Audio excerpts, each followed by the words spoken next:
యోసేపు వీడు ఎందుకు పనికి వస్తాడు అసలు? అన్నలు కొట్టారు, తిట్టారు, నెట్టారు, అమ్మేసేశారు.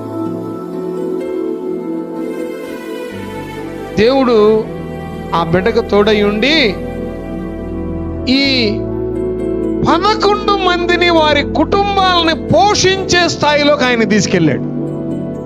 ఒక్క మనుషుని కాదు, 11 కుటుంబాలను. మిమ్మల్ని, మీ పిల్లల్ని అప్పుడు లెక్కేసుకుంటే 70 మంది అయ్యారు.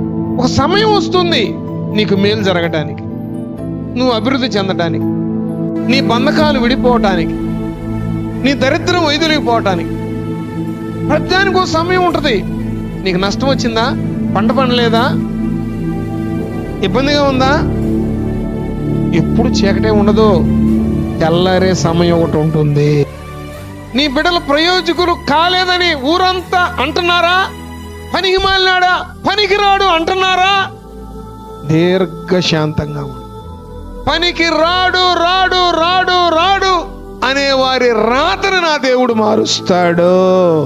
పనికి రాని వారిని ప్రయోజకులుగా నా దేవుడు మారుస్తాడు. పనికి రాడని కొట్టి నెట్టి తిట్టినాడిని దేవుడు ఏం చేశాడండి? ప్రయోజకుని చేశాడు. నువ్వు దీర్ఘశాంతంతో ఉండు. పంటగా పోయింది, చేనుందగా. కాపేగా పోయింది, చెట్టు ఉందగా. అడ్డంగా నరకబడ్డా చిగురించే కృప దేవుడు చెట్టుకిచ్చాడు. నువ్వు దీర్ఘశాంతంగా ఉండు.